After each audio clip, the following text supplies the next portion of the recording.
He never married, never had children, never even held a woman's hand romantically. But Nikola Tesla said he loved a pigeon, and when that pigeon died, everything ended.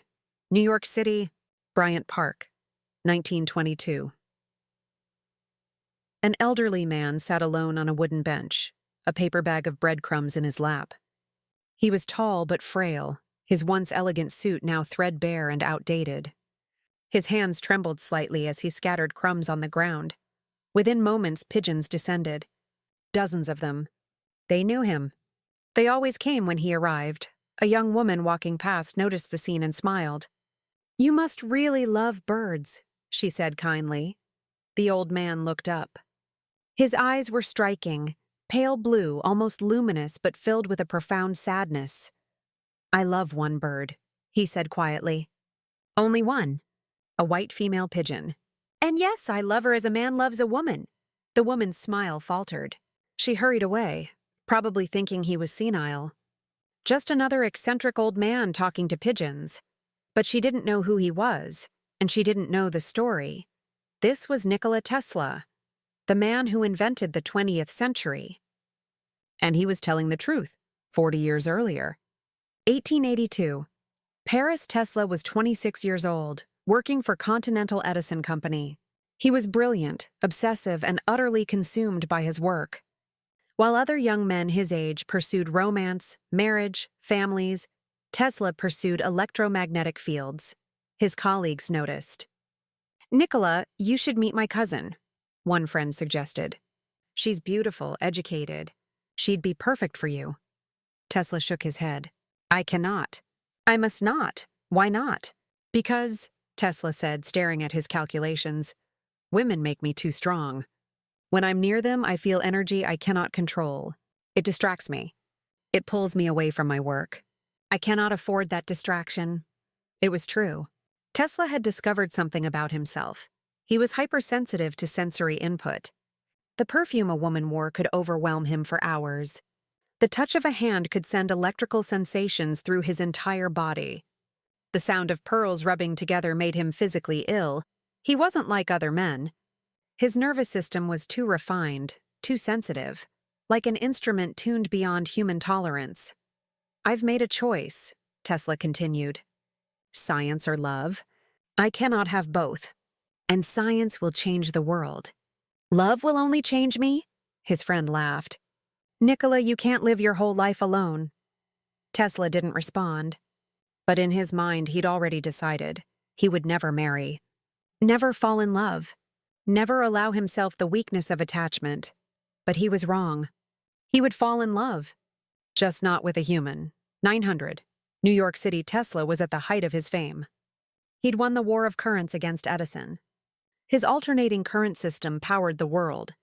He demonstrated wireless transmission, built the first hydroelectric plant at Niagara Falls, invented the Tesla coil, and was working on wireless energy transmission that would change civilization forever.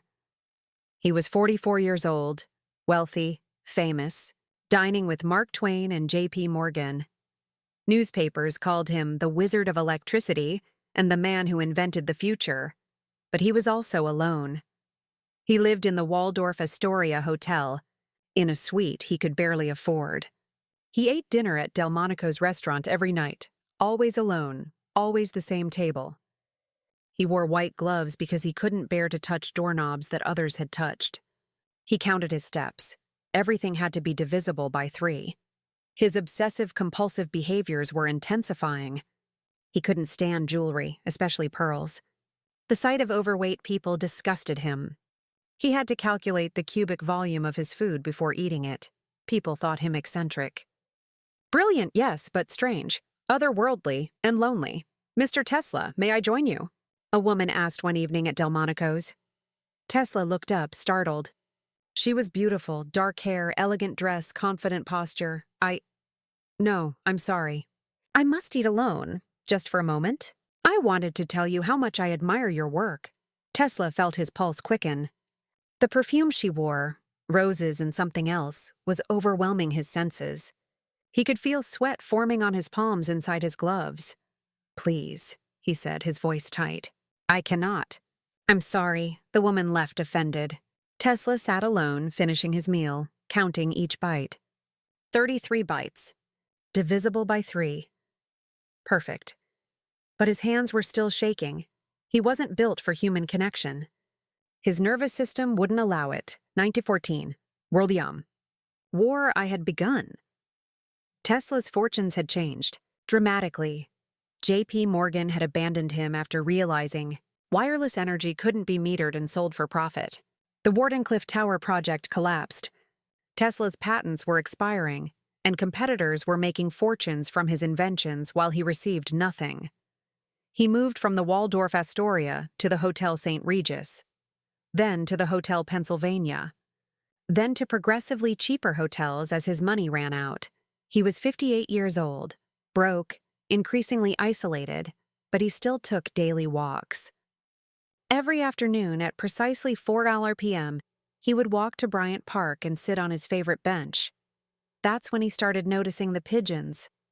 At first, it was just something to observe. Tesla had always been fascinated by patterns in nature. The way birds flew in formation, the mathematics of their wing beats, the efficiency of their movement through air. He started bringing breadcrumbs. The pigeons, sensing a reliable food source, came regularly. Within weeks, they recognized him. They would land on the bench beside him. Some would eat from his hand. Tesla was surprised to find himself enjoying their company. "You don't judge me," he told them quietly one afternoon. "You don't care that I'm broke. You don't know I once dined with millionaires. You just come because I feed you. It's honest, simple." An old woman on a nearby bench overheard him. She smiled. "I talk to them too. People think I'm crazy," Tesla nodded. "Perhaps we are. Or perhaps they're the only creatures left in this city worth talking to." And then he saw her. Among the gray and brown pigeons, one stood out. Pure white. Not a single dark feather. Her eyes were different too. Bright, intelligent, alert. She didn't approach like the others. She stayed back, watching him. "Come," Tesla said softly, extending his hand with crumbs. The white pigeon tilted her head but didn't move. Tesla scattered crumbs closer to her. Still, she waited. Cautious, Tesla murmured. "Intelligent. You're not like the others, are you?" He visited the park every day for a week. Each time, the white pigeon was there. Each time, she stayed just out of reach. On the 8th day, she flew down and landed on the bench beside him. Tesla froze. He didn't want to startle her. Slowly, carefully, he placed a crumb next to her. She ate it. "There," Tesla whispered. "We're friends now." He had no idea how deep that friendship would become. Chapter 1922. The bond deepens. Tesla began structuring his entire day around the pigeon visits. He would wake at dawn, buy fresh seed and crumbs, and walk to Bryant Park regardless of weather. Snow? He was there. Rain? He was there. Summer heat? He was there. The white pigeon was always there too. She would land on his shoulder, eat from his hand. Sometimes she would just sit beside him for an hour, both of them silent, watching the city. Tesla named her, though he never told anyone the name. It was private, sacred. He started noticing details. The way she cleaned her feathers, the soft cooing sound she made when content, the way her head would tilt when she was curious. "You're the most beautiful creature I've ever seen," he told her one afternoon. "Perfect symmetry. Perfect proportion. You are mathematics made living." But it was more than aesthetic appreciation. Tesla felt something he'd never felt before. Unconditional connection. This bird asked nothing of him. She didn't care about his inventions, his fame, his failures. She didn't trigger his sensory overwhelm. She didn't judge his obsessive-compulsive rituals. She just was. And that was enough. Hotel staff noticed he was buying more food. "Mr. Tesla, you're spending more on birdseed than on your own meals," the hotel manager said, concerned. "They need it more than I do," Tesla replied. It was true. Tesla was eating less and less. His clothes hung loose on his frame, but he made sure the pigeons never went hungry. Then came 1922, and everything changed. One evening in his hotel room, Tesla was working on calculations when he heard tapping at his window. Tap, tap, tap. He opened the window. The white pigeon flew in. Tesla was shocked. She'd never come to his room before. How did she even know where he lived? "What's wrong?" he asked, studying her. She seemed agitated. Her wing was drooping slightly. Tesla carefully examined her. The wing was injured, not broken, but strained. "You flew too hard," he said gently. "You need rest." He made a small nest from towels in the corner of his room. He brought water and seed. The pigeon settled in, watching him with those bright, intelligent eyes. For 3 days, she stayed in his room. Tesla tended to her, adjusting her wing carefully, making sure she ate. On the 4th day, she flew to the window. She was healed, but she didn't leave immediately. She turned and looked at Tesla for a long moment. "You're welcome," Tesla said softly. "Come back any time." She did. Nearly every evening after that, she would come to his window. Sometimes she stayed for hours, sometimes just minutes. Tesla found himself talking to her more and more, telling her things he'd never told anyone. "I thought I was going to change the world," he confessed one night. "Wireless energy for everyone. Free electricity. No more poverty, no more war over resources." But they wouldn't let me. Morgan, Edison, all of them. They wanted to control it, sell it. "I just wanted to give it away," the pigeon cooed softly. "You understand, don't you?" Tesla continued. "You'd share the sky with every bird. You don't claim ownership of the air. Humans could learn from you." He was falling in love. Deeply, completely, impossibly in love with a pigeon. Late 1922. The confession. One afternoon, Tesla sat in Bryant Park with a young journalist who was writing a profile piece. "Mr. Tesla, is it true you've never married?" the journalist asked. "True? Never been in love?" Tesla paused. A long pause. The white pigeon was on his shoulder. "I have been in love," Tesla said quietly. "Only once," the journalist perked up. "Really? What was her name?" Tesla looked at the pigeon, then back at the journalist. "I loved this bird," he said, gesturing to the white pigeon, "as a man loves a woman. And she loved me." The journalist's pen stopped moving. "I'm sorry? When I said I loved her," Tesla continued, his voice steady, "I mean it. Not as a pet. Not as a curiosity. But as a companion. A partner. The one being in this world that understood me." The journalist stared at him, trying to decide if this was a joke. "Mr. Tesla, surely you're being metaphorical." "I am not," Tesla said firmly. "When she was ill and I nursed her back to health, I felt purpose I never felt in any laboratory. When she came to my window at night, I felt joy I never felt at any award ceremony. And when I look into her eyes—" He trailed off, looking at the pigeon. "When I look into her eyes, I see intelligence, awareness, perhaps even love in return. Does it matter that she has wings and I don't? Does it matter that she's a different species? Love is energy. Connection is real. The form it takes is irrelevant." The journalist scribbled notes, probably thinking he'd just gotten a story about the famous inventor losing his mind. But Tesla didn't care. "People will say I'm insane," Tesla continued. "They already do. But I know what I feel. And I know this bird has given me more companionship in these few years than any human ever did in my entire life." The journalist published the interview. People laughed. They called Tesla senile, crazy, a sad old man who'd lost touch with reality. But Tesla didn't care. He had his pigeon, and that was enough. One night in late 1922, the vision. Tesla was lying in bed, unable to sleep. The white pigeon was on her perch by the window, sleeping. Suddenly, she woke. Her head turned toward Tesla, and then something impossible happened. Light, brilliant, blinding light poured from the pigeon's eyes. Not reflected light, not an illusion. Light emanating from her eyes, illuminating the entire room. Tesla sat up, stunned. The light was intense, like two small searchlights. It filled the room with a glow so bright Tesla had to shield his eyes. He could feel the energy. The electromagnetic signature. It was real. What? What are you showing me? Tesla whispered. The pigeon held his gaze. The light continued for what felt like several minutes, but was probably only seconds. And then it stopped. The room fell dark again. The pigeon ruffled her feathers and settled back into rest position. Tesla sat in the darkness, his heart pounding. He knew what he'd seen. It wasn't a hallucination. It wasn't his imagination. That bird had generated light from her eyes. Bioluminescence? He muttered to himself. No, that's impossible in birds. Electrical discharge? From where? What's the mechanism? But even as he tried to rationalize it scientifically, he knew the truth. This wasn't science.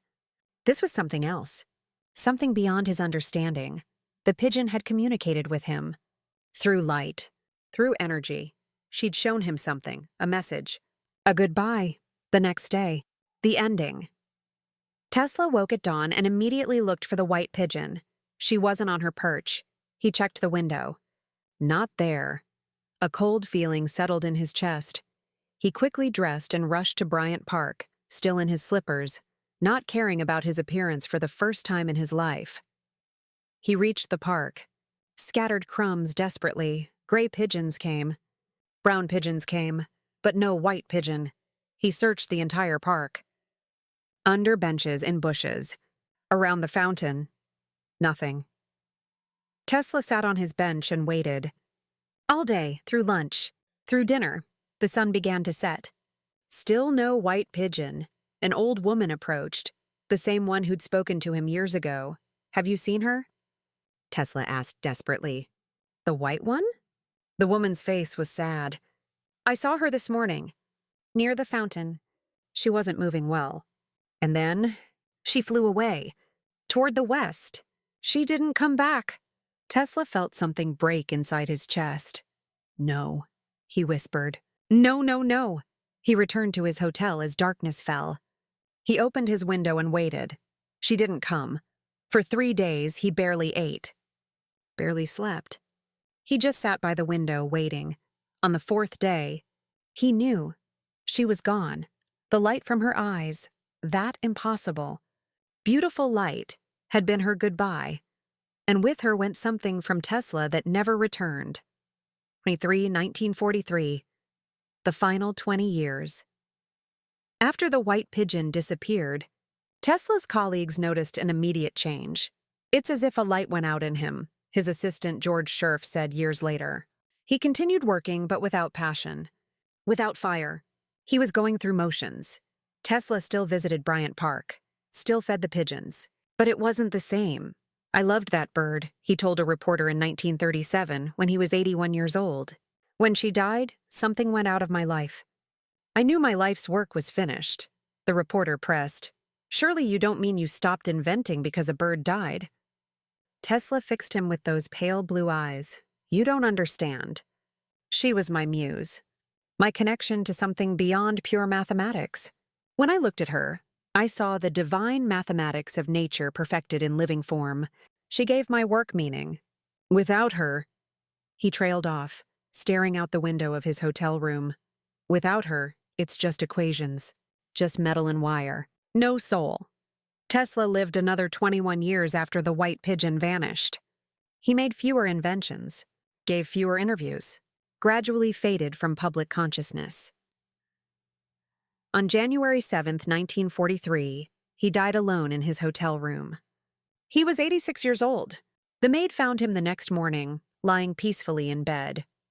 On his desk, among papers and calculations, investigators found a small handmade nest made from towels. Inside was a single white feather. Tesla had kept it all those years, but here's what nobody understood until much later. The psychological truth.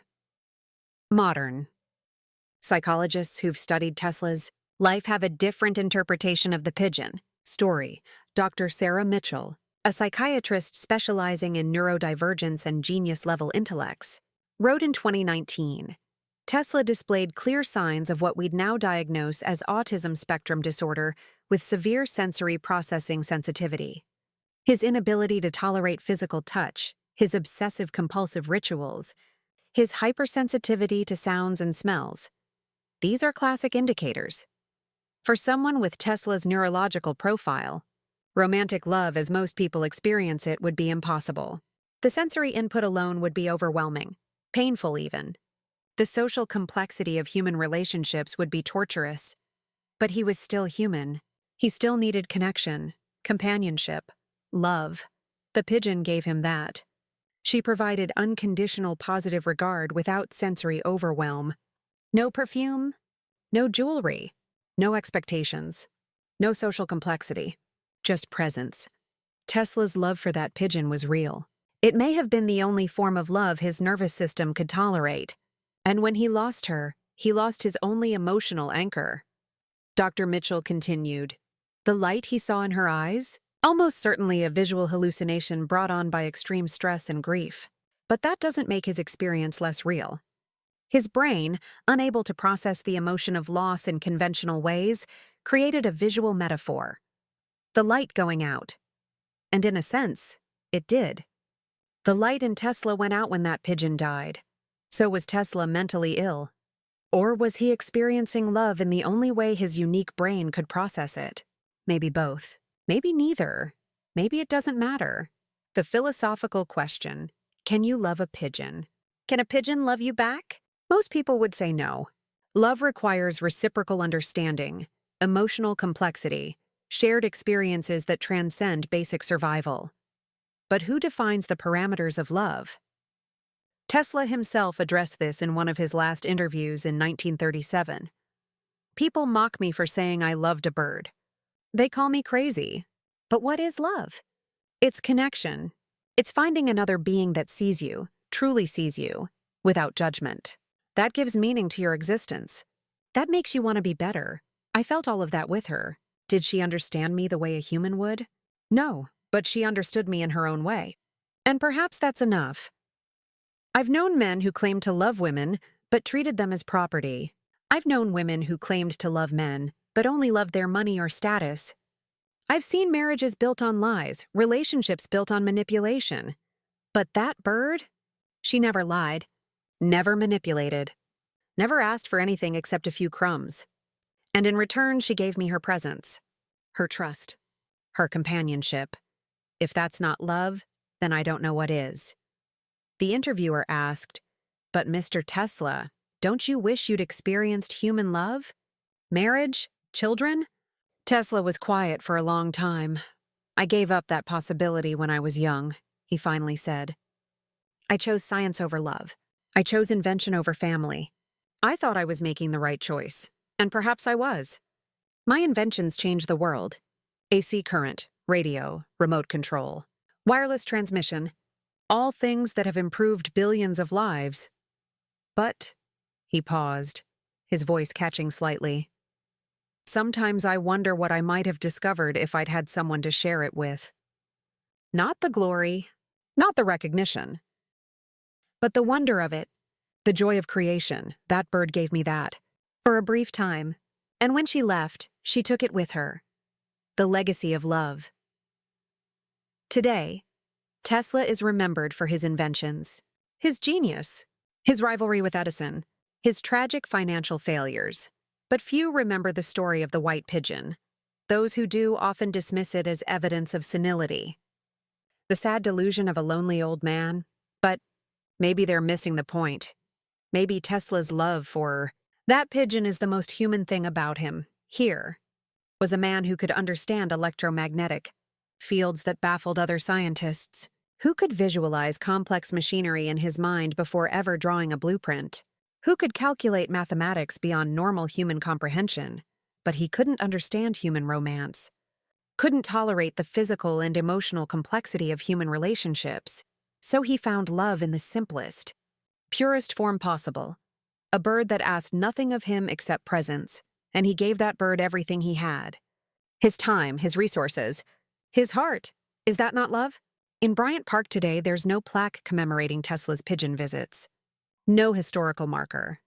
No mention in the guidebooks, but the pigeons are still there. Hundreds of them. And sometimes, not often, but sometimes, a pure white pigeon appears among them. When it does, tourists take photos. Look, an albino pigeon. How rare. They don't know the story. Don't know that over a century ago, a man sat on these benches and loved one of these birds with his entire heart. They don't know that when she died, something in him died too. They don't know that the greatest inventor of the 20th century believed his life's work ended not when his patents expired, or when his funding ran out, or when his rivals stole his inventions, but when a small white bird flew away and never came back. And maybe that's the real story of Nikola Tesla, not the inventions. Not the genius, not the rivalry with Edison or the betrayal by Morgan, but the fact that even the most brilliant mind in human history still needed one simple thing: someone, or something, to love. And when he found it, in the most unexpected form imaginable, he gave it everything, and when he lost it, he lost himself. Epilogue, the final note. When Tesla died in 1943, FBI agents cataloged everything in his hotel room. Among his possessions, dozens of notebooks filled with calculations, unpaid bills, a few worn suits, a small wooden box inside the box. The white feather and a handwritten note. Dated 1922, the note read, "To whoever finds this, do not mock an old man's foolishness. I loved a bird. This is not dementia or delusion. This is truth. She understood me in ways no human ever could. She asked nothing and gave everything. In her eyes, I saw something I never saw in any laboratory or equation. Peace. When she left, she took my heart with her. I've continued working, but only from habit. The passion is gone. The fire is extinguished. If you find this amusing, so be it. But know this. I would trade every invention, every patent, every accolade, for one more day with her on that bench in Bryant Park. That is what I learned too late. Genius means nothing without love, and love takes whatever form the universe provides. Mine had wings. And she was beautiful. The FBI filed the note away. It remained classified until 2008 by then. Everyone who knew Tesla personally was dead. But the pigeons in Bryant Park remained. And somewhere among them, perhaps, flies the spirit of a small white bird who once loved a lonely genius and was loved in return. With a depth and purity that transcended species, transcended logic, transcended everything. Because that's what real love does. It transcends. The end.